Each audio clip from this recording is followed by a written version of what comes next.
Hi hello வணக்கம். நான் உங்கள் ஜேகே.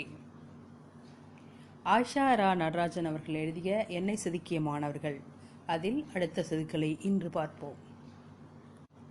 மாணவர்களோட அன்றாட வாழ்க்கையோட கல்வி தொடர்பு இல்லாமல் போனதுனால தான் அதை ஏட்டு சுரைக்கான்னு எல்லாரும் கேலி பண்ணுற மாதிரி ஆயிடுச்சு. யஷ்பால் கமிட்டி கல்வி சீர்திருத்தங்களை முன்மொழியறதுக்கு பல ஆண்டுகளுக்கு முன்னாடி நான் ஒரு அரசு உதவி பெறும் பள்ளியில் வேலை பார்த்தேன். இப்போ நம்ம பயன்படுத்துகிற அந்த மல்டிபிள் சாய்ஸ், ஒரு கேள்விக்கு 4 பதில் வருது இல்லையா, அந்த மெத்தடை முதல்ல நமக்கு அறிமுகப்படுத்தினது யாருன்னா ரேனோ சாசோ அப்படிங்கிற ஒரு ஆப்பிரிக்க கல்வியாளர். அதை சோதித்து பார்த்துட்டு சரி, உடனே மாணவர்களோட அறிவை சோதிக்க முடியுது, அதனால் இதை நம்ம ஏற்றுக்கலான்னு சொல்லிட்டு உலக நாடுகள் எல்லாமே ஏற்றுக்கிட்டாங்க.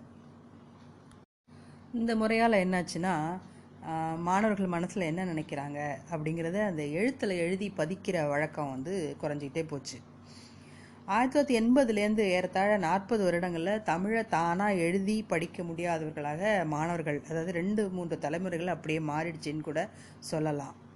அதிலேருந்து நான் இப்போ சொல்ல போகிற ஆரம்பம் எப்படி தப்பிச்சாரு அப்படிங்கிறது ஆச்சரியம்தான்.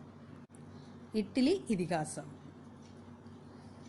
பள்ளியோட ஒரு விழாவுக்கு மாவட்ட கல்வி அதிகாரி அழைக்கப்பட்டிருக்கார்.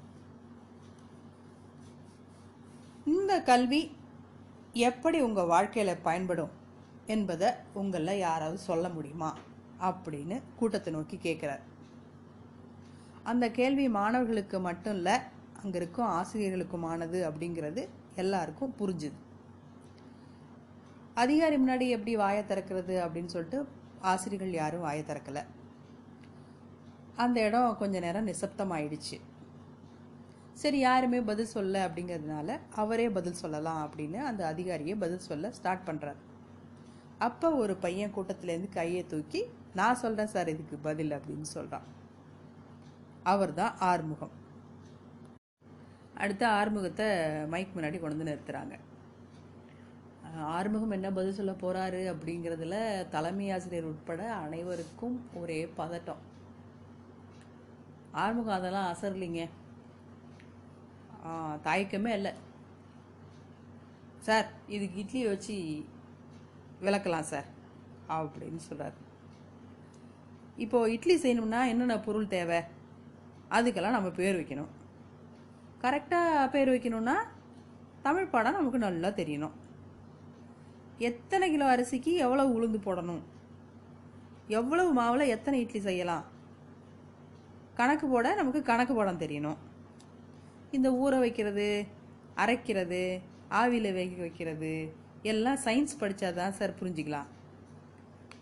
அப்புறம் மனுஷங்க எப்போ சமைக்க கற்றுக்கிட்டாங்க, இட்லி எப்போ கண்டுபிடிச்சாங்க, இதெல்லாம் தெரிஞ்சுக்கணும்னா வரலாறு படிக்கணும் சார். ரெடியான இட்லியை வீட்டில் இருக்கிறவங்களோட எப்படி பகிர்ந்து சாப்பிட்ணும் அப்படின்னா அதுக்கு பொருளாதாரம் தெரிஞ்சிருக்கணும் சார் அப்படின்னு தனக்கு தெரிஞ்சதை சரளமாக பேசிக்கிட்டே போனார் ஆறுமுகம். தன்னோட பாடத்தை தாண்டி மற்ற விஷயங்களை விவாதிக்க விரும்பாத ஆசிரியர்களுக்கு முழுமையான புதிய பாடத்தின் அர்த்தத்தை சொல்ல ஆறுமுக மாதிரி மாணவர்கள் தேவைங்க.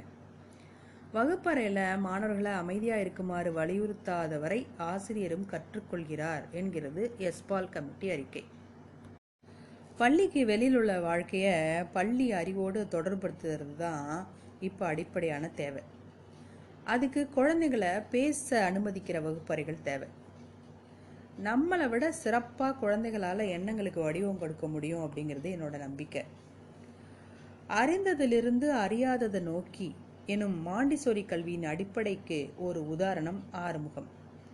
கல்வியை ஒரு முழுமையான செயல்பாடாக பார்க்க என்னை பயிற்றுவித்தவர் ஆறுமுகம்தான். 1927 ஒரு கல்வி மாநாடு ஒன்று கூட்டுறாங்க. அதுக்கு காந்தியடிகள் வராரு. வர்ற வழியில் ஒரு பள்ளிக்கூடத்தில் நுழையிறாரு. காந்தியிடம் ஆசிரியர்கள் எல்லாமே அவங்கள அறிமுகப்படுத்திக்கிறாங்க. நான் ஆங்கில பாடத்தோடு சம்மந்தப்பட்டவன், நான் அறிவியல் பாடத்தோடு சம்மந்தப்பட்டவன், நான் கணித பாடத்தோடு சம்மந்தப்பட்டவன் அப்படின்னு ஒவ்வொருத்தராக அவங்க பெயரை சொல்லி அவங்க தொடர்புடைய பாடத்தை சம்மந்தப்பட்டதாக சொல்கிறாங்க. அப்போ காந்தியடிகள் கேட்டிருக்காரு, அப்படின்னா இங்கே குழந்தைகளோட சம்மந்தப்பட்டவங்க யாருமே இல்லையா அப்படின்னு. என்னை குழந்தைகளோடு சம்மந்தப்பட்டவராக மாற்றியவர் தான் இந்த ஆறுமுகம். மீண்டும் சந்திப்போம் மற்றொரு நாளில். நன்றி.